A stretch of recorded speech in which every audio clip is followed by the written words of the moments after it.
told me in the beginning, he was like, you know why you're not going to beat me, kid? Because I'm unbustable. For those of you that don't know, this is Matt O'Donnell. He's been my best friend since I was 21. I have a picture of the day we met. You're going to have to blur out the nudity. That's my penis. That's my Indiana State, Indiana State or Indiana? Indiana State. Indiana State. Yeah. And you... 1 year. 1 year, and then I tell everyone you made $1 million during college playing poker and you dropped out. Is that true? No, I didn't make that much in college, no.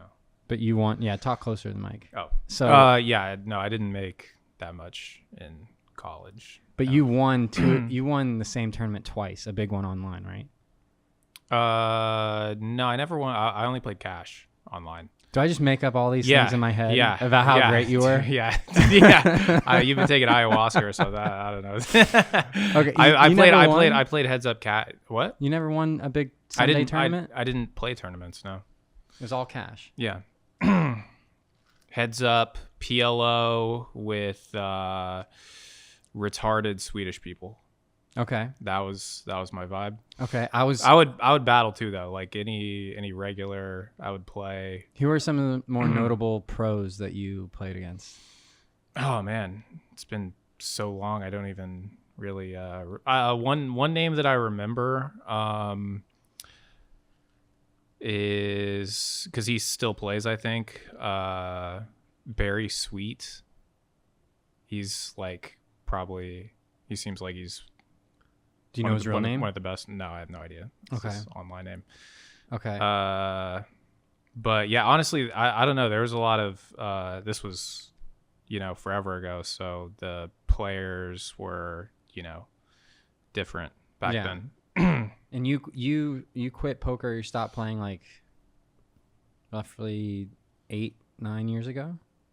No, I was still playing, but yeah, I feel like I was focusing more on like fantasy and stuff by then. Okay. Yeah. And then investing and yeah. You got into So for those of you that don't know, this is Matt O'Donnell. He's been my best friend since I was 21.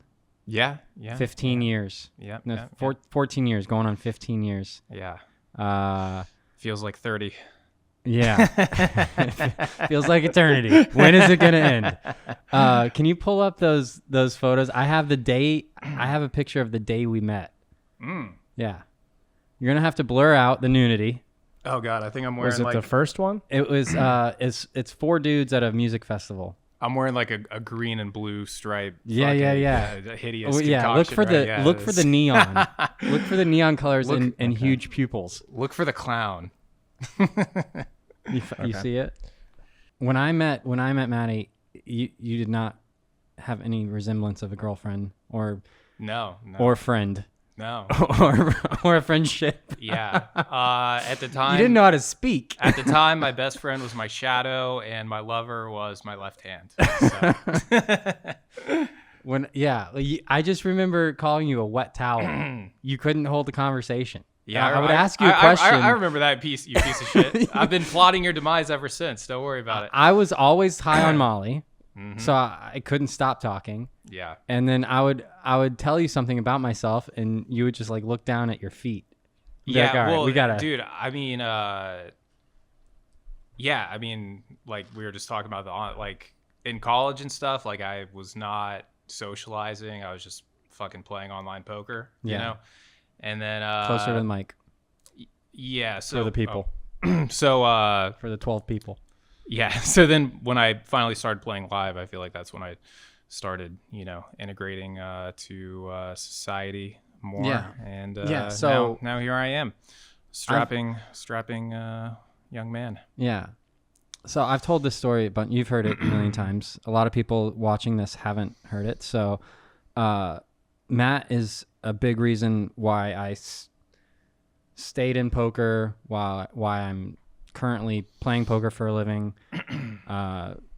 Probably I would not be where I'm at without meeting him. I was a big fan of yours before we met. He was kind of like a superstar in the poker world. You made a bunch of money online. You moved to Tampa. You were probably the biggest if not biggest winner in cash games in Tampa. So everyone knew who you were, and I was a fanboy. And then we all went to, we had mutual friends, and this was in our rave days, early 20s. Shout out Chris the Mute. Yeah. Yeah. He's probably drunk somewhere on the floor. So we all went to Ultra Music Festival, and Chris, I was buddies with Chris, and you were friends with Chris, and he invited you, and we all got the same, I think it was like a timeshare hotel or something. Yeah. And then, yeah, we got introduced there. And then I bought tables for everyone and just didn't talk. I'm pretty sure that's how it went. Yeah. I told everyone I had a lot of money, and you actually had a lot of money. So, yeah, did you tell them that like we're splitting it? Yeah, we're splitting it. I was like, hey, Matt, you scumbag. No, I was robbing you. That's true. But I did force feed you Molly, and then we rolled all night at Ultra. And that was my first time doing that.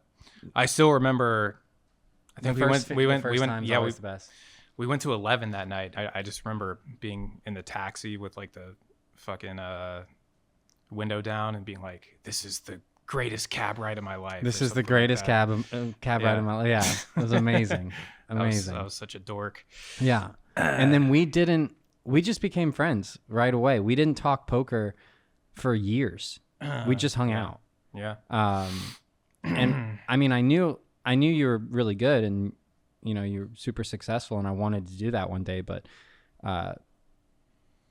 we became like, it was just a natural friendship. So like poker kind of wasn't really mentioned until a couple years later, when I really was grinding seriously at like 23, 24, 25, and I was trying to figure it out, and I was still partying a lot and, you know, making a lot of mistakes, but and then I started picking your brain. I remember that time frame, because there were like multiple times, you probably don't even remember this, but you would like, we'd just be hanging out or something, and you would bring up the fact that like, you know, we never really talk about poker. Yeah. Yeah. And then I was like, we should probably talk about poker. I think I need your help. Like you're on the other side of where I want to be, or like you've done what I want to do, and created like financial freedom from poker, and I was, you know, nowhere. Oh my God. Oh my God. Oh, there he is. There he is. The mute. It looks like four gay dudes. It looks like four gay guys, like two gay couples.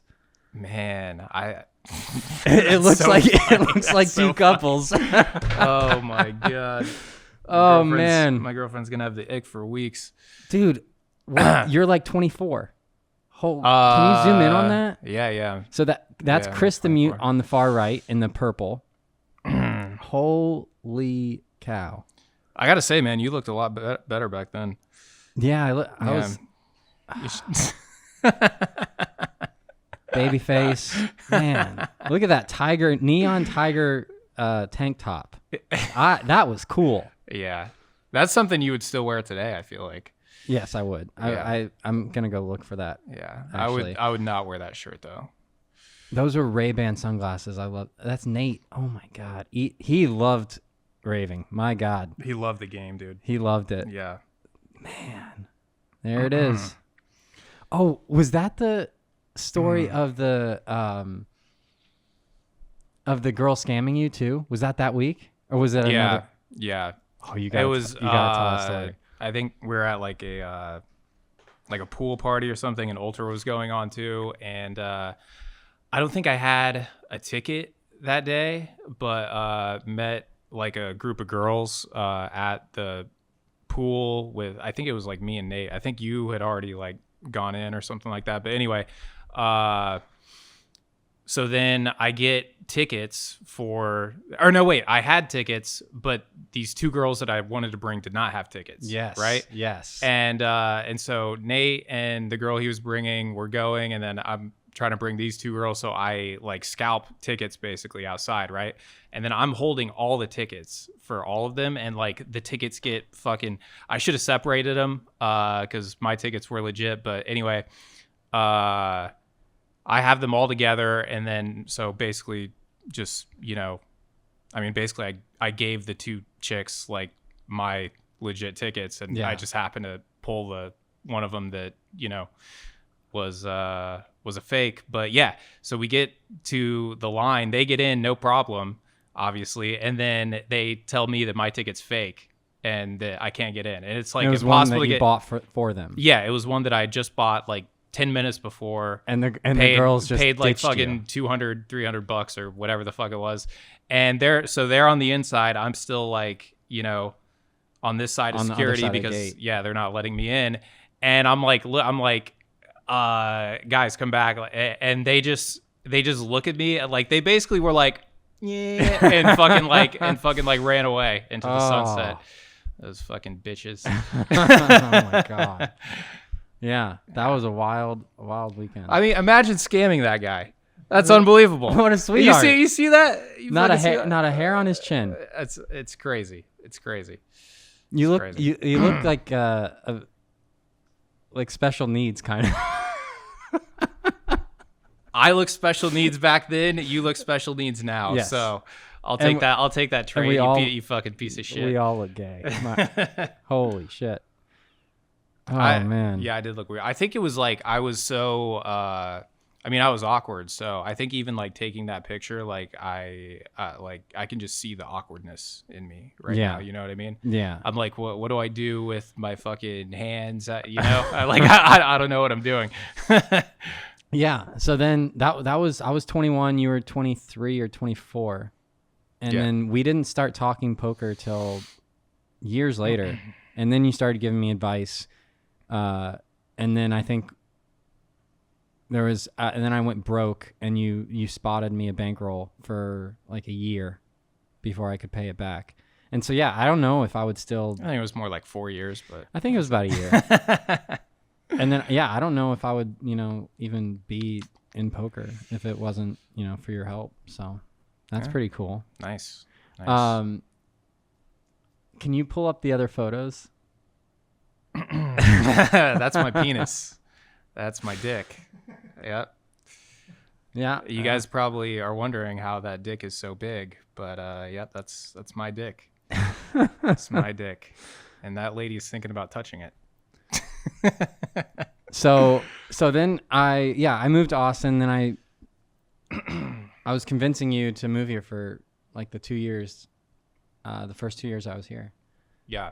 And we were going to become famous comedians. Yeah. Like Tampa, I mean, I'd stopped playing poker, so I didn't really have, like, that's kind of like why I was in, Tampa for so long, I feel like. And I wasn't really playing as much or at all, really. And then also, we were both getting into stand-up. And at the time, I mean, still is, Austin was the place to be for that. Dale's a comedian, right? Mm-hmm. Yeah. Nice. Tell me a joke. No, I'm kidding. Yeah. I hate when people do that. No, yeah. And I'm not even, I'm just a guy that did open mics for a year. Was it here? Yeah. Nice. How'd you like it? When did you I hated it. Yeah, I hated it. Yeah, it's pretty awful. Yeah. But I feel like you learn a lot about yourself. You know what I mean? Regardless, it's taught me a lot about like just how to have agency for yourself and confidence in just kind of any situation, and like no situation is really life or death in a social situation. Yeah, because like if you go up and you just keep like bombing and dying on stage, and then you realize like, oh, I'm fine, and I'm still going to keep doing this. It's helped me out with a lot of things. Yeah, the failure now is like not as painful. For sure, it's not as sharp. That's what it helped. Yeah, with like mental tenacity, I feel like, and just not caring as much. Yeah, you just don't give a fuck. We talked about that a lot after we started doing open mics, and how we noticed like a change in ourselves in social settings after doing mics of like, oh, this is way more comfortable. Yeah. Because the like being honestly, at one point, I feel like I almost went too much where like you care so little, like that you just say the most outlandish shit in like a regular conversation, and people are just you gotta like dumbfounded. you gotta like they're dial just it, silent. They don't dial know it how back to down. You gotta dial it back down a little bit. I think that's probably why comedians hang out with each other. Yeah, it's easier. Because then you don't have to like think about, oh, am I bombing in this conversation, or just am I going too far? Yeah, am I going too far? I've had horrible like at weddings and shit. Just talking to strangers. Other comedians would think it's funny. Right. And I'm talking because these normal people are like, is he serious? Yeah. I'm in like party mode, hanging out with what I, would normally do at night. And then people are like, what the fuck? Yeah. Yeah. Freak people out. Or just like, they don't know the speed at which like we're conversating at as like trying to fuck around that much. Because a lot of the times now it's just like we say the worst things we can think of just because it's I can't laugh normally. Like murder, murder, incest, edge. Yeah. I can't laugh as a normal edge like. Ourselves. Yeah. Yeah. We're all dead on the inside. I just sent you a video, so I'm gonna test your recall. So Maddie won a World Series event back in 2015, and I don't think I slept the entire weekend, but I was coming from a pool party. And then I was sweating your table, and I took a video of this hand, and I just sent it to you.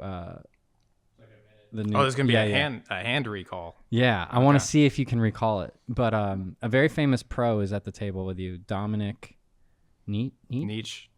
Yeah, Dominic Nietzsche. Yeah, the guy that built his own solver software, and he. I remember the exact hand I played against him. Okay, this isn't versus him, but I played a really big one against him where I called him down with an absurd bluff catching hand, and he actually berated me after. I still think. But you were right. I was right, yeah. But I think he was just mad. I don't know. Yeah. It was for like a lot of chips, pretty deep into the tournament. And then that's the winner's photo. Holy cow! Oh my god! We went to Hakkasan, and I got you to buy the most expensive. This is basically like you met me, and I've gotten you to spend all your money throughout the years. I was like, you should buy the most expensive table for Tiesto.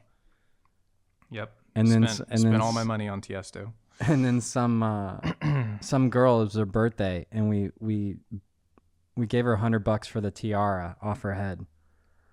Oh, yeah, I don't remember. You don't remember that? Where the tiara came from? Yeah, I remember. I mean, I think I took a lot of Molly that night.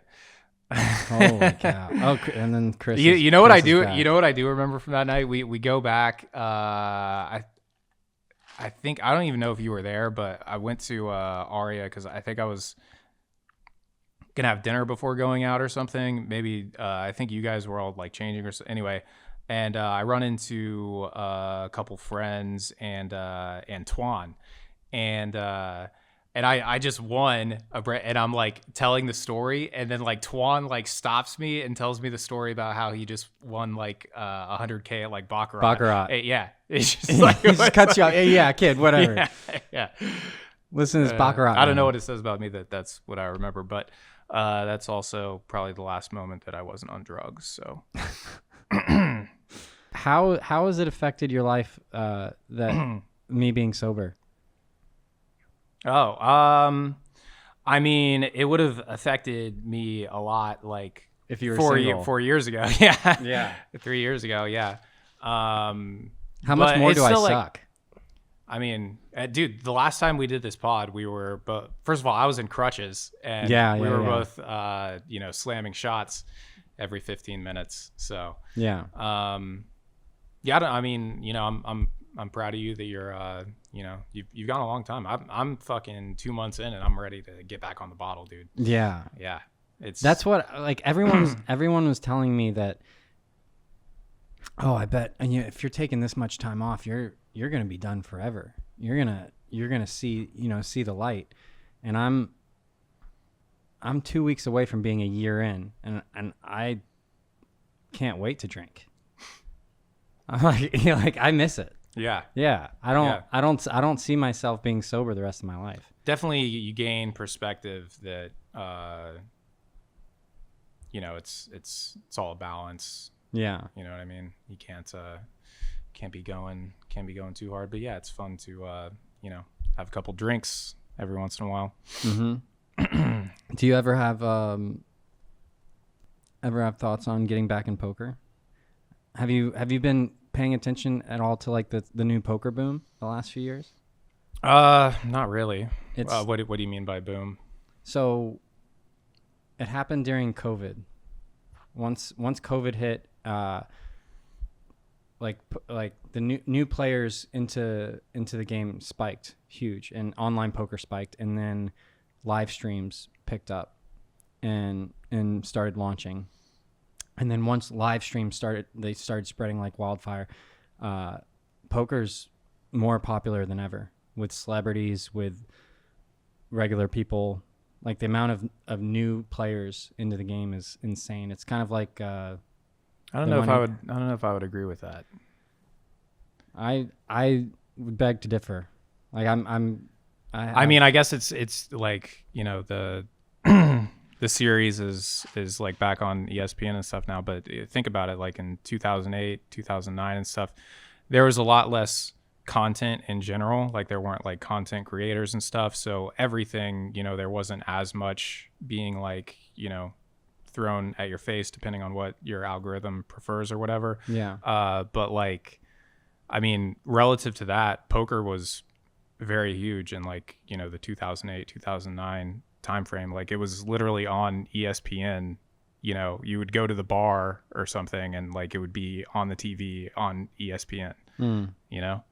So I don't know, but I'm sure it's definitely like a bit of it's definitely on the way back up. But yeah, I think the amount of new money that's in poker is more than ever with the content creators and the live streams.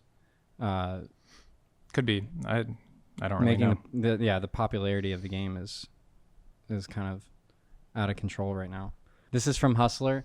Did I introduce you to Airball? Yeah. Okay. Yeah. So this is an Airball hand from. I think this is from this week. So the whole table is on a break, but the game is still going and Squid is still on. And a bunch of people just like went to the bathroom or something. Airball open button, and then this guy. I think it's this guy 3-bet straddle and then 4-bet.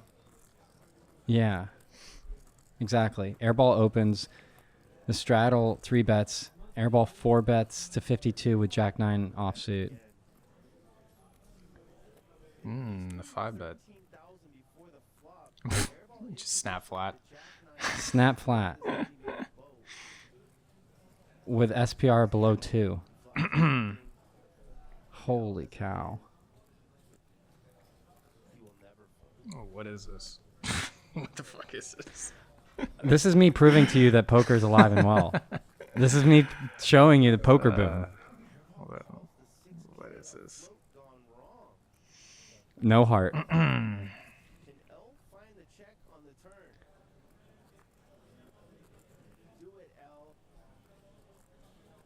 He snap checked? Looks like he snap checked. Oh, no, he didn't. They put the graphic up first. Yeah. Bet tiny on turn. Or C bet tiny, check turn.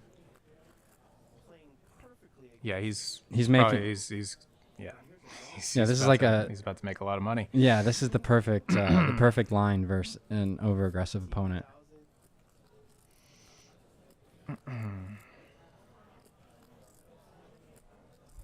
Now it's all acting. Now it's just an act job. Check call and then pray that you get him to shove river. I assume ace queen guy seems like he's a reg. I think so. Yeah, I've seen him on a bunch. He snapped? No, he's thinking. I can't believe he's thinking.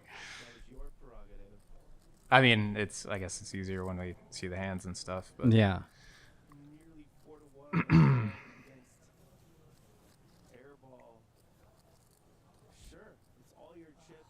Oh no. This is like one of those spots where he knows that he's calling. He just like it feels bad when when you're wrong. When you punt off your stack and he has fucking.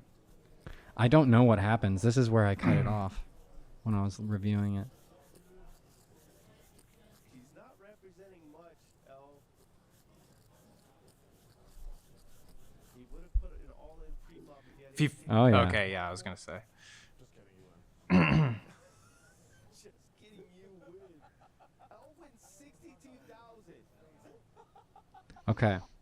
So Yeah, that's this crazy. is the biggest live stream in the world. This is Hustler Casino Live. Some of the best pros in the world have played on here. They had $1 million games, huge swings. Guess who the winningest player is on the entire show? Yeah, I'd assume airball. Airball. Yeah. Yeah, I mean he. So yeah, he went out on a limb there, for sure. But you can still. they played. Even if pre-flop was clearly like not good. I think he probably knows that, but you can get away with that against worse players sometimes if they're like scared. Yeah. So and honestly, it seems like if this guy's, he did call, but he kind of tanked with ace queen. Maybe he does find too many folds. Yeah, that's a good point. Like if the guy had kings, it seems like he's not calling, even though it's pretty close to being the same hand. Yeah, like almost the way he called on the river wasn't certain about his plan. Yeah. Like he had doubts. Yeah.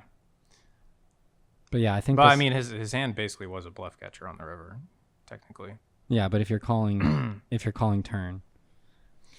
If you have, I don't know. Against How can you fold river? Against a guy who's like super splashy and stuff, like and can and will bluff off his stack. I think like if you have a hand that's that high in your range, you just can't fold it. Yeah. Yeah, that was just a taste of the kind of like action that like when like we grew up watching high stakes poker, and for you to have like a mid 5-figure pot or close to 6-figure pot, it was flush over flush, set over 2-pair, straight versus set, Yeah. kings versus queens. Like people were not putting, obviously there's inflation, but the poker landscape has completely changed, where it's so popularized now, and it's about just getting into the right games. Yeah. Where I could see the influx of more content and stuff, just like people seeing crazier plays, therefore crazier plays get more normalized, therefore more people do them, and Where before, and before the televised games were 5 to 7 extremely experienced professionals with like a businessman. Now it's flipped on its head, where it's 5 to 7 businessmen or 5 to 7 recreationals who are super splashy, and then 1 or 2 pros.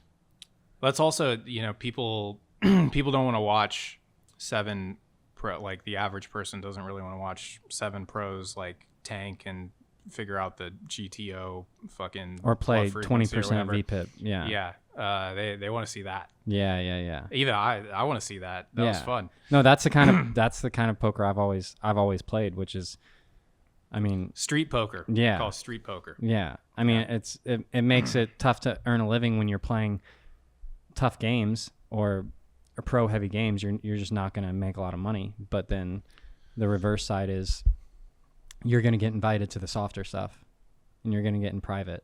Yeah. Yeah, you're gonna feel like an idiot some nights though. Yeah. You're gonna whale it up. I Yeah. whaled it up the other night. Holy shit! I played a $70,000 pot with 2 8s for no reason. Mm. Well, there was a reason. I was playing against another whale, Yeah. and so I'm always inclined to.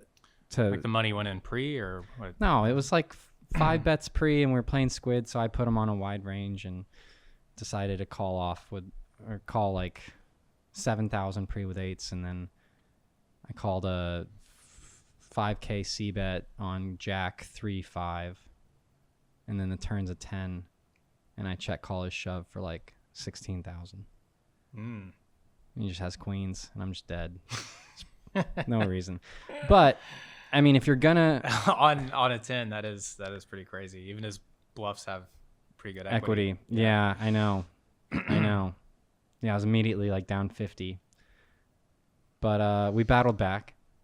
But yeah, if you're gonna splash and you're gonna punt, make sure it's to someone that gives great action to you or to the community or to like the games you play in. And show it if you punt too. Yeah. Oh yeah. Yeah. I think I've told you that over the years. Yeah, you taught me that. Yeah. Yeah, be proud of your fucking, blunders. Yeah, you were actually like the original person who was teaching me private game etiquette and private game tactics, which I've used ever since. Like when you taught me how, like, whenever you get it's kind of ironic because now the few times I do play poker, I show up and just knit it up. You just knit it up, yeah. But like whenever you said, anytime you get the money in, just turn your hand over and root for your hand. Yeah. Just turn it over. Like, don't do the whole, what do you have? Or like, I'm not going to show, or like, just turn it over. Who gives, like, yeah. Just show your hand and root for it and enjoy the game. Yeah. Cause then, I mean, that's kind of what people want to. Yeah, honestly, when you make a big blunder, it's always smart to show, just because everybody else is going to take that as information when the truth might be that you actually don't ever do that, and it was just like a brain fart, Yeah. So. Yeah, like be proud of your mistakes, or highlight your mistakes, so that people are like, oh, he's a bad player. Yeah. Like he plays really bad, and then like if you do that, a couple times a year, and then you play well, the rest of the time you're gonna print.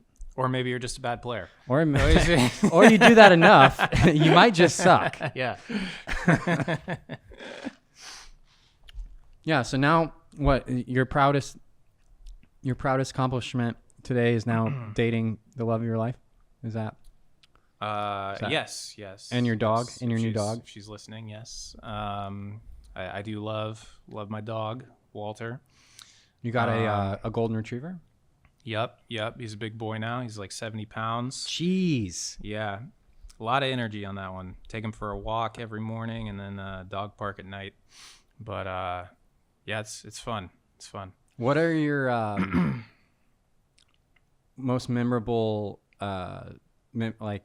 private cash game stories? I know you have one with a character from Tampa that we both know. What is he? Bigger guy, loves to talk, big talker. Lyle? No. Bully? Do you remember the hand where I think it was at Tampa Bay Downs, and you had air, and you knew he had air? Oh yeah. Do you remember that hand history? Yeah. This was one. I don't remember the exact hand history. My God. Honestly, I remember when you told me this story. I was like, no, you didn't do that. I probably played that one I forget the exact board. I mean, this was fucking 14 years ago or something. But, yeah. I remember it was PLO. We were playing like four-handed. He was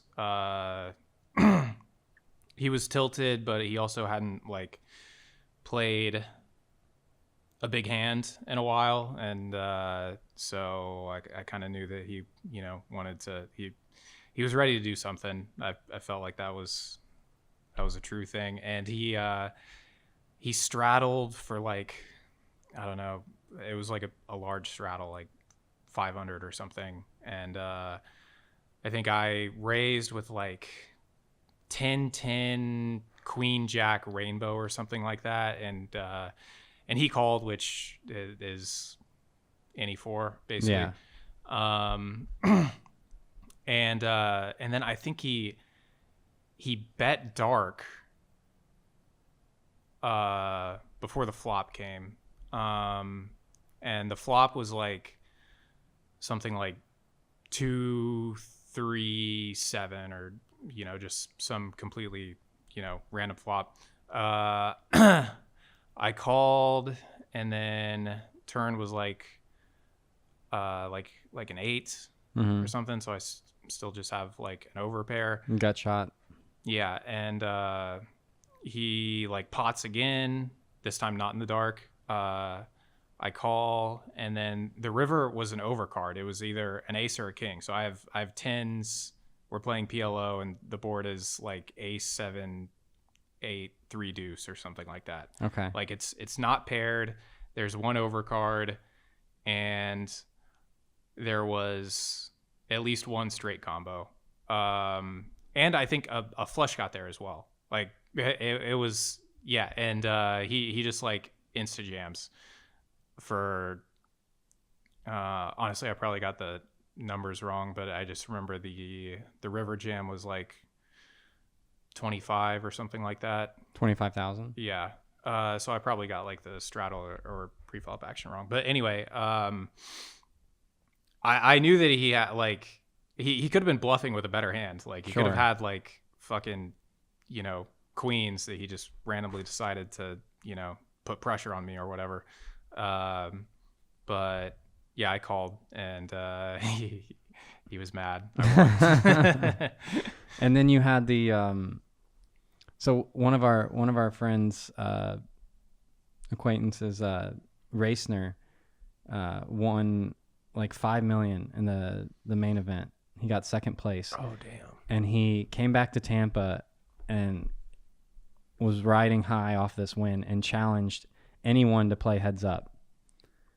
Okay. And Maddie was like, yeah, sure, I'll play. And they played live and online at the same time. Yeah, we Right? we did a challenge where it was like we were gonna play for 50 hours straight, or 50 hours total.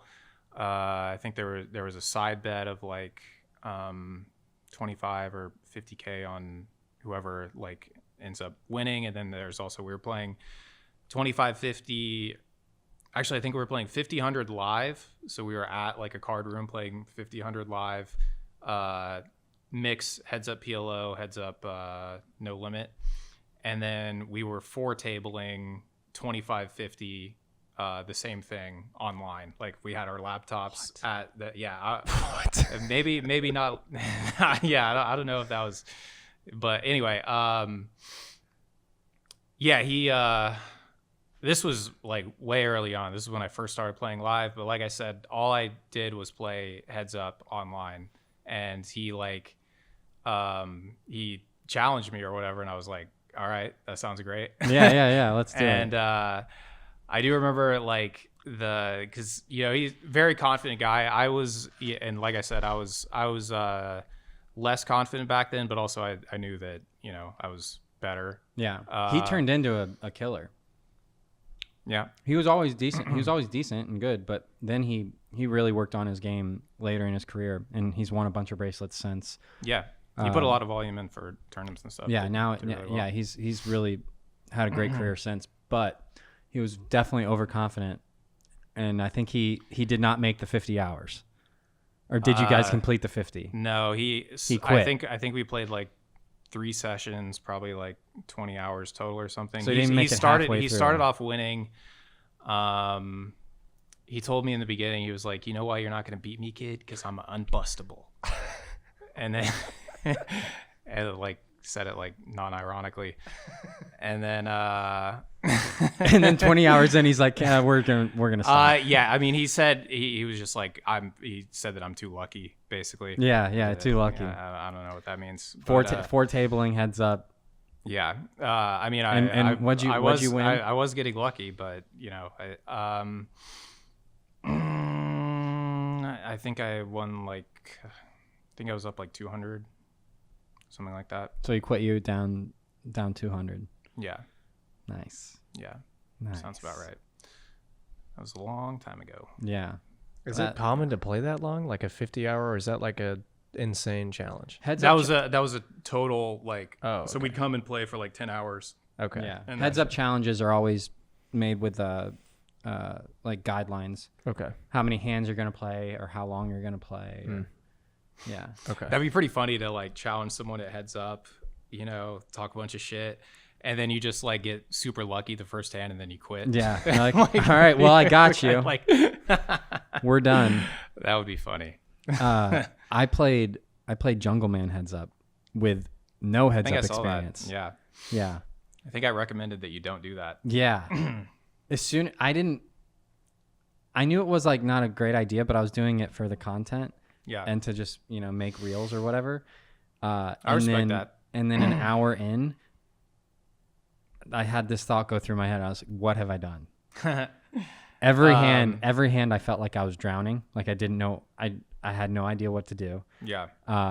Heads up is totally different. It's a different game. Yeah. And then I was kind of starting to feel it out.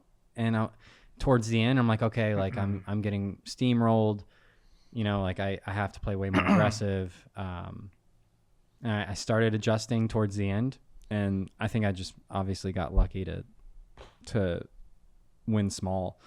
But yeah, the whole match I was drowning.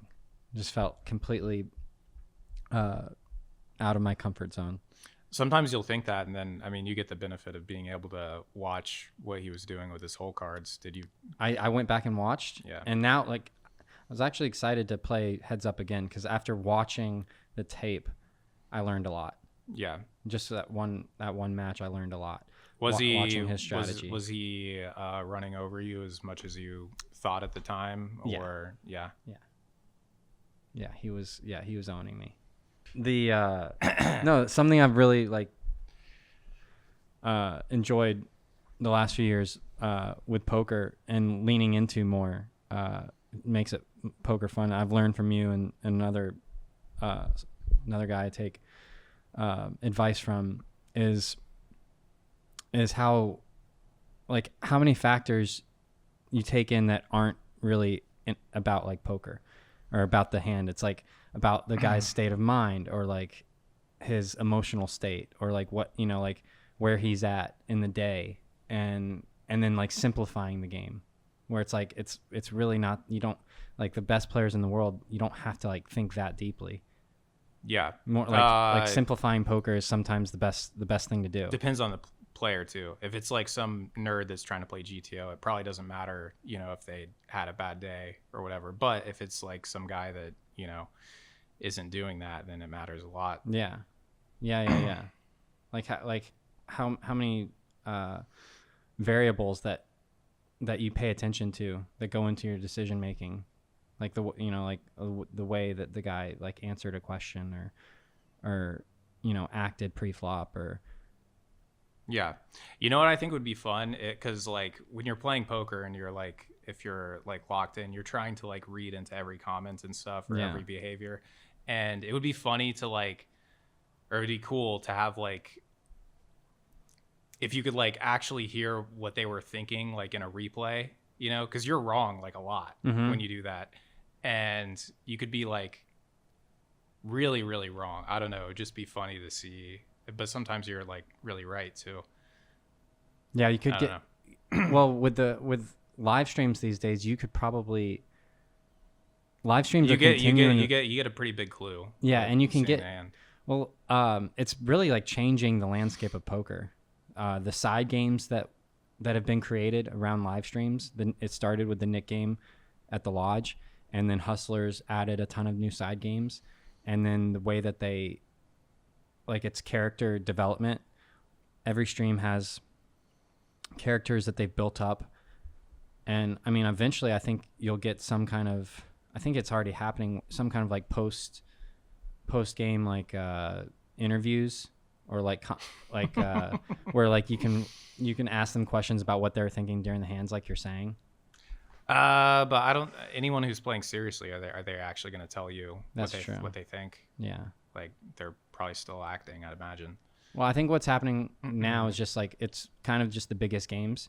So like the $1 million games, or and then the biggest hands in those games, they'll do like an interview with the guy, like what were you thinking, what was going on here, and then they like dive deep into the hand.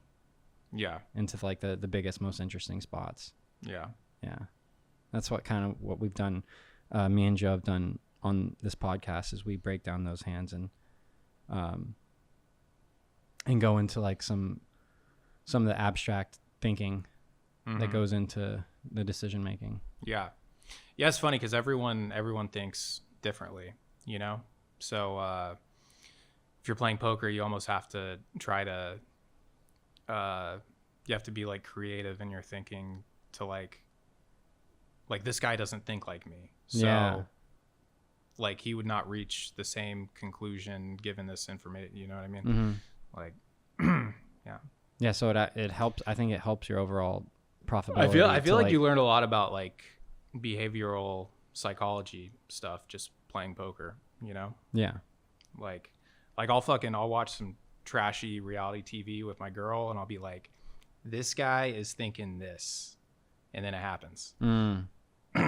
Yeah, I need to get a girl to watch trashy reality TV with. Yeah, I wouldn't recommend it. I can't do it on my own.